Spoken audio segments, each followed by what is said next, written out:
Y'all know who it is. It's your favorite unk. I've teamed up with Whatnot. This Friday, November 1st at 7 p.m. Pacific, I'm joining the Cool Kicks gang here in Las Vegas. I'm auctioning off 300 pairs of sneakers from my personal collection, and it's going to a very worthy cause, the Savannah State Scholarship Fund. I'm going to start a scholarship fund because I thought it was appropriate for me to give back. I want to donate to my school that's done so much for me. So this Friday, November 1st at 7 p.m. Pacific, Whatnot and I are teaming up. We're going to have an auction, 300 pairs of sneakers, my personal collection. Some of these sneaks, guys, I didn't even know I had, but you get the benefit from it. Your favorite unk. He still has not been forced to define. Donald Trump, what do you define as a black job? Because let me tell you what I define as a black job. Vice President of the United States. That's a good one. Right? It is. I don't know about the pay, but it's a good job to have. That'll be. Well, you know, not everybody is Shannon Sharpe. No, but you know what I wanted to ask? You've been in basically your adult life. You've been a public servant. Yes, I have. You've been AG. My whole adult life. You've been a DA. Yeah. You've been a senator. You've been VP. Is that what you envisioned? Is that what you always wanted to be, was a public servant? I've always wanted to serve. You know, I was raised, I mean, back to whether you are, however you are raised, in the community in which you are raised, including the church in which you are raised, I have always believed that it is an important pursuit to figure out how you can serve. And we can do it in different ways, right? I chose public service. You chose a different route, but it's about service. And I have always, I mean, I've only had one client my entire life, the people. And the reason I keep doing it is because I know the difference that I and we can make when we believe in what is possible and then work hard at it. And my pledge in this campaign to everyone, regardless of who you are, where you live, what you look like, I will be a president for all Americans. And I will work to bring our country back together because, frankly, I think people are exhausted with the anger, with the hate, with the division, the attempt to have Americans pointing their fingers at each other. I think people are exhausted. It's not healthy for the productivity of our country. Like, do we want to strive? Do we want to thrive? Or do we want to spend full time with vengeance, demeaning other people? And living a life of service is about, I think, the importance of lifting people up, not tearing them down. My team here at Shay Shay Media is always growing and making moves. Sometimes it's a challenge to find qualified candidates, especially when I need them right away. Thankfully, there's a place you can go for help. ZipRecruiter. ZipRecruiter does the work for you to make hiring fast and easy. And right now, you can try it for free at ZipRecruiter.com/Shay Shay. ZipRecruiter smart technology will start showing your job to qualified candidates immediately. And ZipRecruiter's powerful matching technology works fast to find top talent, so you don't waste time or money finding the right candidates. You can invite top candidates for your job to apply to encourage them to apply sooner. Experience faster, easier hiring with ZipRecruiter.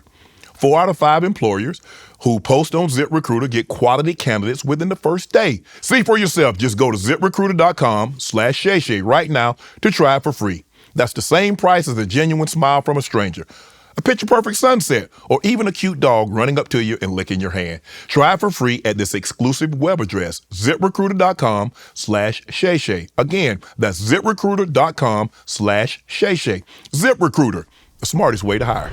Madam VP, you're a couple of years older than myself, so we kind of grew up in the 80s. But I'm only 35. Come on now, I'm your guest. No, but you only 30. But we grew up. But just keep moving, because I'm gonna give you a shovel in a minute. I see. You won't let it go. Dang. We could have just moved on past that real quick, but you drew attention to it. But we grew up in the 70s when music went in fire. Ohio players. Oh yes, fire. Come on. Oh, you were like fire. Come on. Okay. Dun, dun, dun, yes. Dun, dun, dun, dun. Yes. What do you listen to now? Oh, I wish I were listening to more music, to be honest with you, because I love it. Just, but you don't have downtime. Like when you have downtime, I don't have any downtime really. I know my little violin I'm playing right now with you. I really don't. But when I love jazz. Mm-hmm. If it's from Thelonious Monk to Miles Davis. I love Aretha. I was just with Stevie. Right. Stevie's, can I tell you? Yes, you can. Bucket list. Stevie Wonder on my birthday sang me happy birthday. Happy birthday to me. Oh my. Can you imagine? No. I was literally, it was surreal. Can you, a bucket list moment Right. when Stevie Wonder himself sings you happy birthday? As an 18-year-old, Yeah. could you imagine Never. your life would have been like this? Never. This many years Never. later? And let me tell you, my mother she had every Stevie and every Aretha Franklin record, every album, like literally every one of them. So Songs in the Key of Life, like all those Stevie songs that were about everything from the movement to optimism. I would have never, at 18, thought that he'd be singing me happy birthday. Ever. Never. That's the least. But obviously everybody knows who Stevie is. He was a child prodigy, 13 years old, and he was doing great things. But to see, Madam VP, what you've been able to do, you've had so many firsts. The first woman attorney general, African American, Asian American descent. Mm-hmm. You was the DA of San Francisco. You were the first Indian American U.S. senator. And second black woman ever in the history of the United States Senate elected. Second in the history of the United States Senate. Have you had an opportunity to sit back and reflect and it's like, wow, but work is not yet done? That's more where I am. The work is not done. The work is not yet done. There's so much to do. To your point, being in the Senate, there is a weight of responsibility that I know we all feel, right? Mm-hmm. When we have been blessed with an experience that allows us to be a role model. Great. And to hopefully inspire people and to remind them of what's important or point out the things that need to be addressed. So, for example, as only the second black woman elected to the United States Senate, I took on a real role of leadership around black maternal mortality, which affects black women and affects their spouses, their husbands, their families, their children. And I feel a sense of responsibility and a very strong duty to make sure that I use my voice and in a way that is about lifting up people who have not always been in the room. I've read some blacks say the problem that they have to you is that you're making political promises and that you're just pandering. The problem that I have with that, it just seems like only black people pander. Like when other candidates go on shows and they say they're going to do this, they're not pandering. They're telling you, laying out their elaborate plan on what they're going to do. But it seems to you when you promise that if I'm president, this is what I'm going to do in the first 90 days. This is what I'm going to do. My administration's going to do while I'm in office. You're pandering. How do you get through to those that says, look, this is what I'm going to do. Mm-hmm. If I'm elected president, these are the policies and they will lead to meaningful and impactful change? Well, part of it is just to be candid. I think that there's sadly a misinformation out there about who I am and what I've done, because if people are informed about fact, they will know that almost everything that I'm talking about doing as president is built on a foundation of work that I've been doing for years. Mm-hmm. If it is about economic empowerment of the black community and all communities, I've been working on that. As vice president, I am responsible for billions of dollars from big banks and big corporations, including technology companies, getting into community banks to increase access to capital for minority-owned and other small businesses.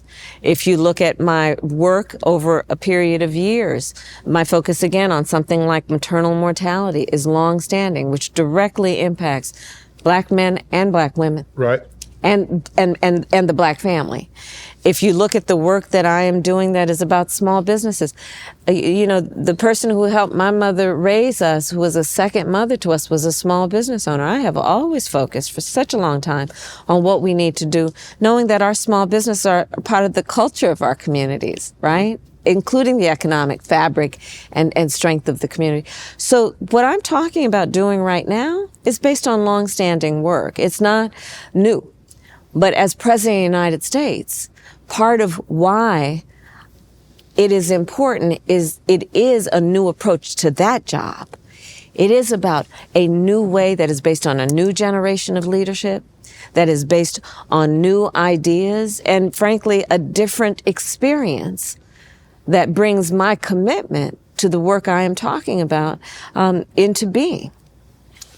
Can you give us a breakdown of how you will allow blacks and other minorities to access capital? Because you speak a lot about capital, and in order for people to become successful and have some wealth, is that they need to have access to that to get started. So that's in fact why I did, starting earlier this year, my economic opportunity tour, way before I was running for president, because I realized that so many of our entrepreneurs don't actually have that we need to do better in getting information to people about what's available to them.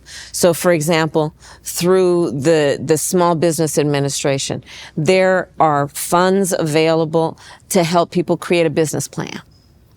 There is resources available to help people just know how that you need to run a payroll, how you need to pay business taxes. Part of my plan, by the way, is to simplify taxes for small businesses. I like to say it's basically, I'm going to date myself, like, you remember the 1040 Did you ever have to do a 1040 Probably never. No. Okay, I did. But, simplifying tax returns for people, including our small businesses. But the work that I have done and will continue to do is about knowing that we don't lack for hard work, we don't lack for good ideas, but we do lack for information about the help that is available. Go James and the Lakers are back putting on a show, and you know I got to get the best deal on tickets. That's why I need to tell you about my sponsor, SeatGeek. With over 28 million downloads, SeatGeek is the #1 rated ticketing app. There are more than 70,000 events on SeatGeek, including concerts, sports, festivals, and more sports. I'm excited to go see the Lakers dominate the Sixers at the Crib. They put all their tickets across the web in one place to make sure you're getting a good deal. Each ticket is rated on a scale of 1 to 10. So you look for the green dots. Green means good, red means bad. And you know I came through for you guys. Use my code Shay Shay for $20 off tickets at SeatGeek. That's $20 off your first purchase with promo code Shay Shay. So that's part of how it is going to be about increasing access to capital. Part of it is about putting more money. So I called up and got in touch with and worked with some of the big CEOs of the biggest corporations in America and said, and the big banks, that you all don't necessarily, you're not there in the community where you can get a $100,000 loan to a small business. You guys deal at a different level. But those $100,000 loans for a startup will go a long way. Let's get those billions of dollars that you've got, put them into community banks who are in the community, who know what the community needs, what they want, what the consumers there want, and then support those small businesses.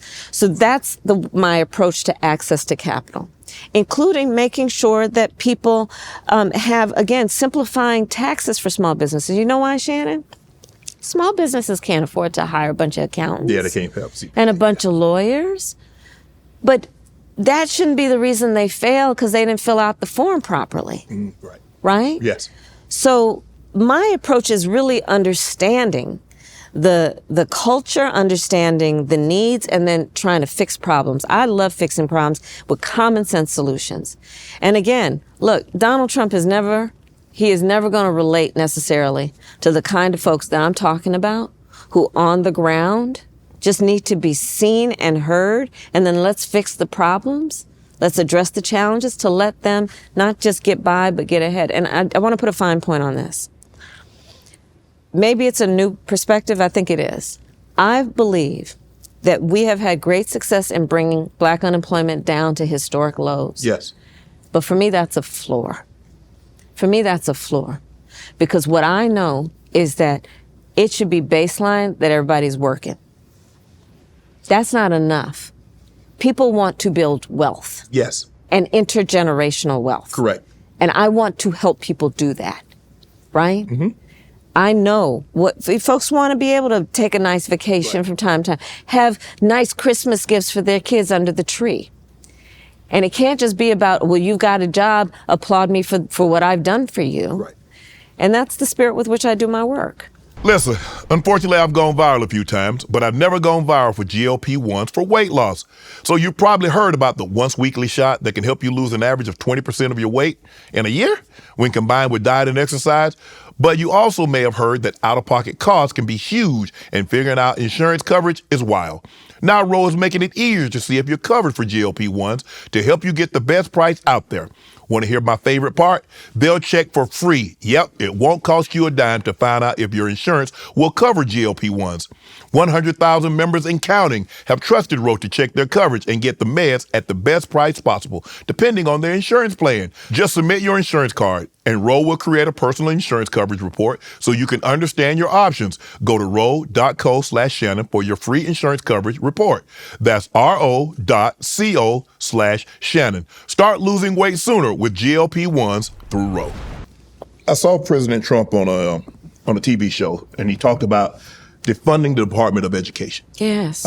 Basically, we know that's going to affect communities like us that don't have the resources. And then because he says he doesn't, if they taught about slavery, which is a part of our history, it's a that they're trying to cover up. Yes. That they're trying to cover up. They talk about racism. And he said, well, what we would do if they talked about it, they wouldn't get funding. And we know what communities are going to be most impacted by non-funding.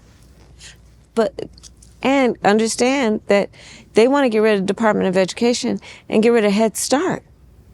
You know whose kids are in Head Start?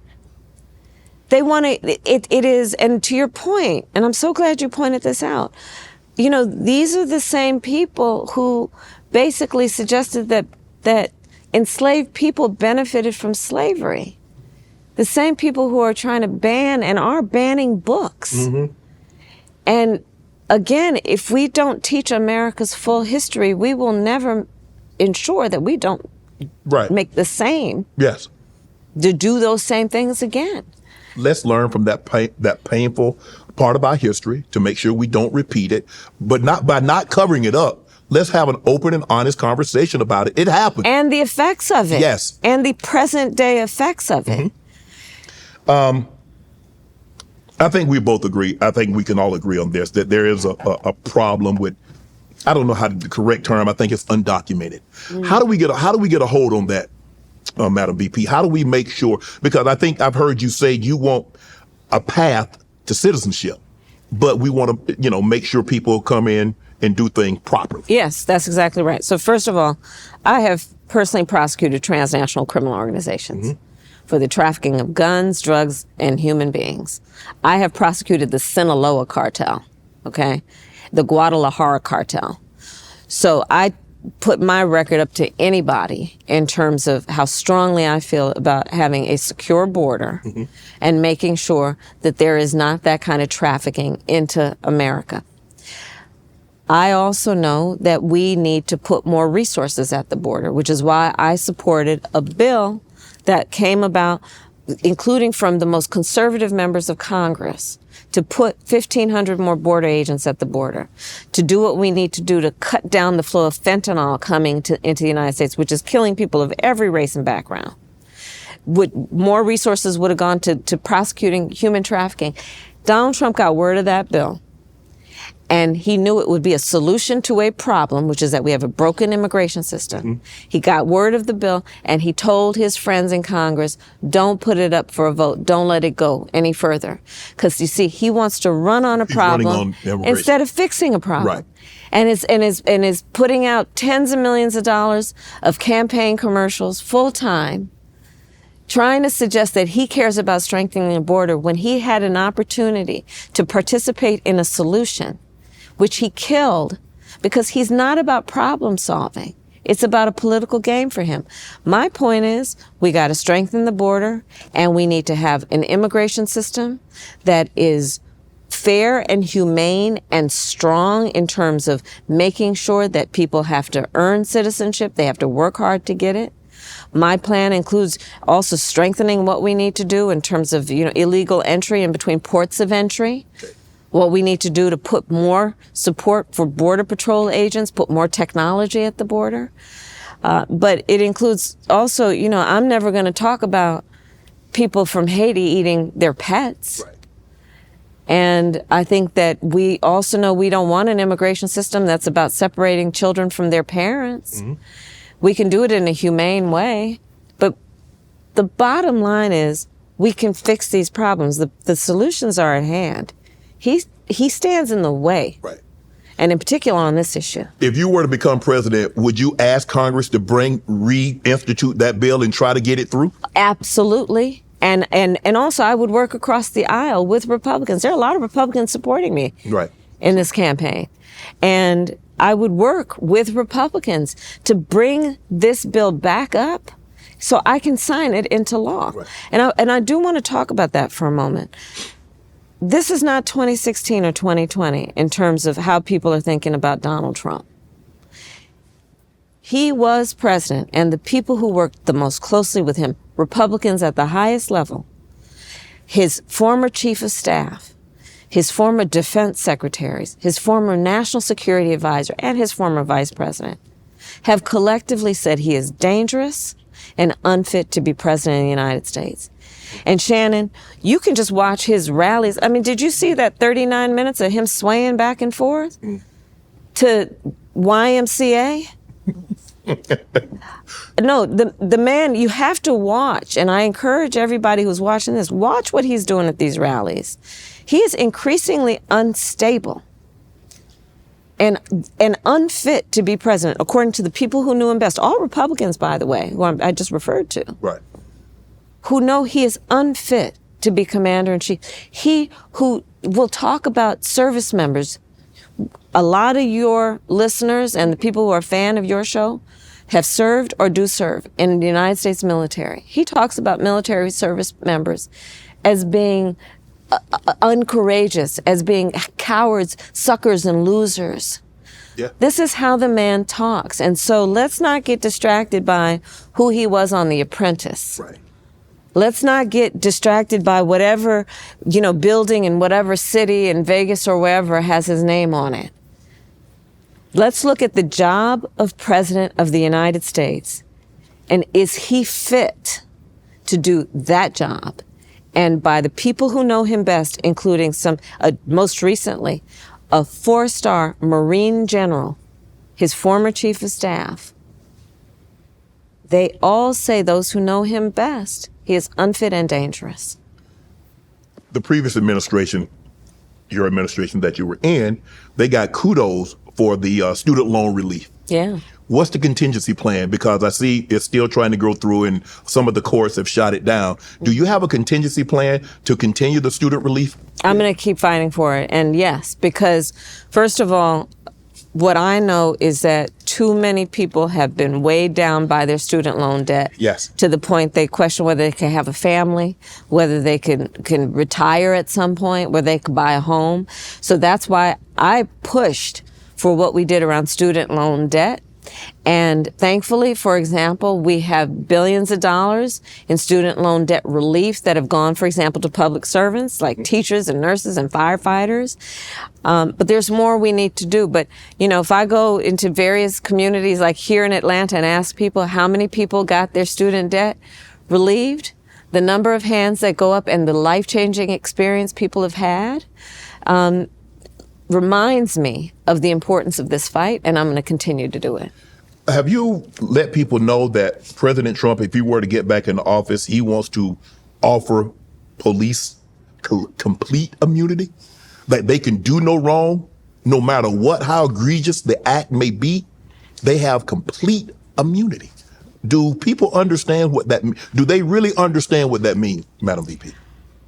I hope so. And I encourage people to go online to see how he says it. I encourage people to go online to see how he talks about a day of violence. Did you ever see the movies? Right.